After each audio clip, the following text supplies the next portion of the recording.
So hello friends, welcome back to another new video. तो इस वीडियो में गाइज मैं आपको एमएसटी सीईटी के एग्जाम टाइम के ऊपर काफ़ी इंपॉर्टेंट जो इन्फॉर्मेशन है वो देने वाला हूँ।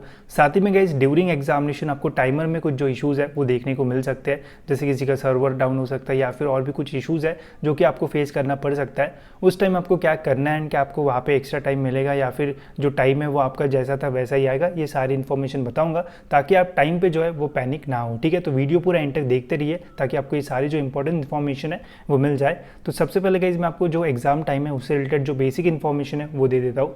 तो आपका गाइज कुल मिला के जो पेपर है वो 180 मिनट्स का रहेगा। ठीक है, तो उसमें गाइज आपका जो 180 मिनट्स का पेपर रहेगा उसमें आपको 2 सेक्शन देखने को मिलेंगे।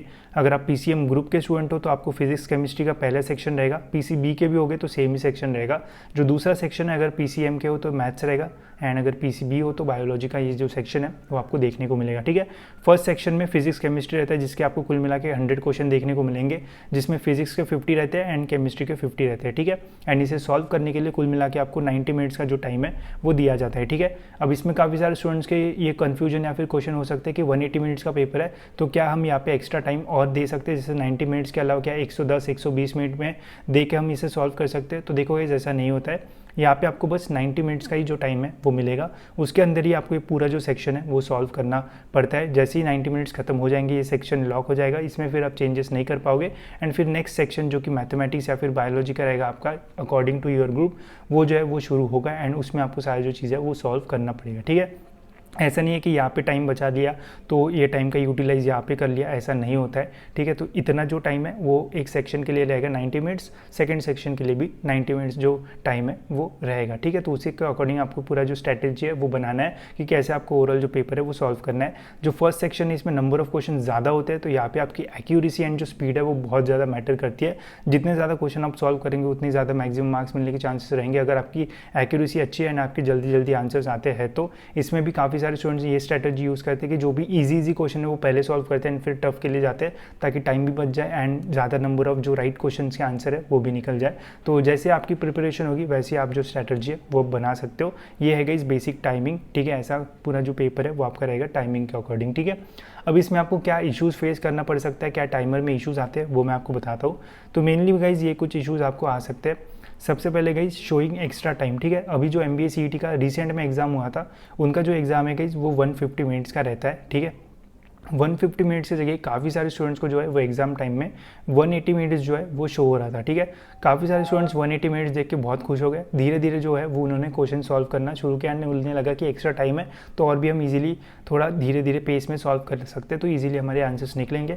बट जैसे ही आखिरी टाइम एंड होते गया तो 180 मिनट्स की जगह जो है वो 150 हो गया एंड 10 मिनट में फिर जो है उनका पेपर खत्म हो गया। ठीक है, तो उनको लगा कि आखिरी में 30-40 मिनट बचे तो वहाँ पे डायरेक्ट उधर 10 मिनट रिड्यूस होकर डायरेक्ट शो काउंटडाउन शो हुआ और पेपर बंद हो गया। ठीक है, तो ऐसा हो सकता है अगर वहाँ पे आपको शो हो रहा है एक्स्ट्रा टाइम शो हो रहा है तो देखो आपको पता है कि 180 मिनट्स का जो पेपर है वो रहता है तो 180 मिनट्स का ही जो है वो देख के चलना। अभी MBA का 150 का रहता है, उनको 180 शो हो रहा था, वो बहुत खुश हो गए थे। ठीक है, तो ऐसे में थोड़ा मतलब समझ लेना कि देखो आपका जो पेपर है वो 180 मिनट्स का है तो उतना ही आपको टाइम जो है वो मिलेगा। कभी कभी सर्वर में इश्यूज आते हैं जिसकी वजह से वहाँ पे कुछ जो मिस इन्फॉर्मेशन है वो हो सकती है, बट इस बार ये होने के जो चांसेस है वो काफ़ी कम है क्योंकि MBA CET में CET सेल ने जो है वो सबक सीख लिया। फिर उसके बाद अगले ही दिन MCA CET की भी एग्जाम थी तो वहाँ पे उन्होंने ये जो एरर है वो सॉल्व कर लिया था, तो ये एरर आने के जो चांसेस है वो कम है। अगर आता भी है तो आप तो यही समझ के सॉल्व करना कि आपको 180 मिनट्स का ही जो टाइम है वो मिलेगा। ठीक है, फिर नेक्स्ट है स्लो टाइमर। ये भी काफ़ी एग्जामिनेशन में देखा जाता है कि जो टाइमर है वो स्लो है। ठीक है, मतलब 1 सेकंड खत्म होने को जितना टाइम लगना चाहिए उससे थोड़ा ज़्यादा टाइम लगता है जिससे ओवरऑल जो है वो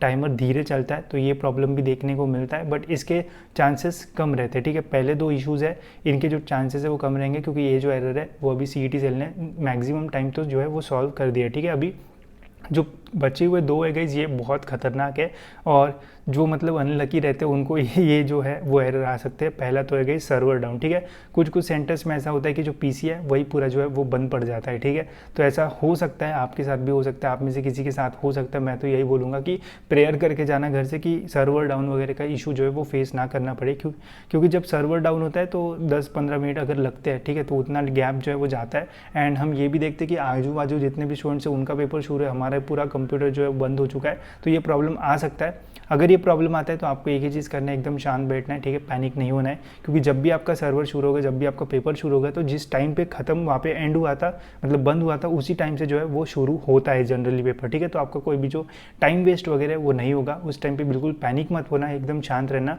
आपका पेपर अच्छा जाएगा। अगर आप पैनिक कर जाओगे तो फिर जो क्वेश्चंस के आंसर आपको आते हैं वो भी नहीं आएंगे, ठीक है।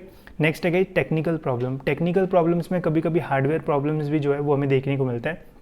जैसे आप पेपर सॉल्व करोगे तो पेपर आपको जो कंप्यूटर स्क्रीन पे वो देखने को मिलेगा, एंड वहाँ पे आपको माउस से ही जनरली जो है वो हम टिक करता है।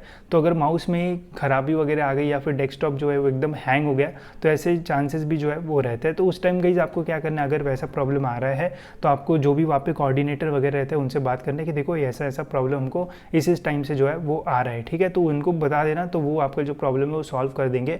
उस टाइम पर भी आपको पैनिक होने की कोई भी ज़रूरत नहीं, क्योंकि अगर ऐसा कुछ होता है तो वहाँ पर जो टाइम रहता है उतने टाइम से जब इशू सॉल्व हो जाए तो उतना टाइम जो है वो आपको मिलता है, ठीक है। एंड अगर आपको ऐसा आपके साथ प्रॉब्लम हुआ, जैसे सर्वर डाउन हो गया, आपको तब दिख रहा था कि 60 मिनट्स बाकी है, ठीक है, एंड जब सर्वर शुरू हो गया तो आपको देखने को मिल रहा है कि 40 मिनट्स से बाकी है, तो वहाँ पे आप जो है वो उनको क्वेरी बोल सकते हो कि देखो हमारा टाइमिंग जब बंद हुआ था तो इतना था, एंड अब शुरू हुआ तो इतना टाइम जो है वो रिड्यूस हो गया, तो वहाँ पे आप जो है वो क्वेरीज बता सकते हो, ठीक है। बट ये ऐसे प्रॉब्लम है जो कि बहुत रेयर है, बट जब भी सीईटी एग्जामिनेशन होती है, सर्वर डाउन या फिर टेक्निकल प्रॉब्लम जो है वो हमें हमेशा जो है वो देखने को मिलता है, ठीक है। तो इसका थोड़ा जो है वो ध्यान रखना, अगर प्रॉब्लम आता है तो जो भी कोऑर्डिनेटर होते हैं इमीडिएटली जो है वो उनको बता देना, तो वो आपका जो प्रॉब्लम है वो सॉल्व कर देंगे, या फिर आपको दूसरा जो पीसी है वो भी दे सकते हैं, ठीक है। तो अकॉर्डिंगली ऐसा अगर कुछ प्रॉब्लम आता है तो ज़रूर बताइए, ठीक है। एंड घर से ज़रूर दिया या फिर अगरबत्ती जो भी है वो लगा के जाना कि ये सारे जो प्रॉब्लम्स है वो ना आए, ठीक है। पेपर हार्ड है, टफ है या फिर ईजी है वो तो अलग चीज़ है, ये इशूज़ है तो इसकी वजह से काफ़ी सारे जो स्टूडेंट है वो पैनिक हो जाते हैं, जिसकी वजह से ओवरऑल उनका जो पेपर है वो फिर अच्छा नहीं जाता है, ठीक है। मैं तो यही बोलूँगा कि अगर आपकी अच्छी खासी प्रिपरेशन नहीं भी होगी, अगर बेसिक प्रिपरेशन भी हुई होगी, तब भी ट्राई करो कि कुछ क्वेश्चन को टारगेट करो कि देखो पहले सेक्शन में मेरे को जैसे फिजिक्स केमिस्ट्री है, जैसे 50-50 क्वेश्चन है, हर में से 20-20 क्वेश्चन सॉल्व करो, फिर आप एक्स्ट्रा तुक्का वगैरह मार के जो अच्छे खासे मार्क्स है वो ले सकते हो। अगर 20-20 भी क्वेश्चन राइट सॉल्व करते हो तो काफ़ी अच्छे मार्क्स जो है वो आने के चांसेस रहेंगे, 100+ जो है वो आप इजीली जा सकते हो।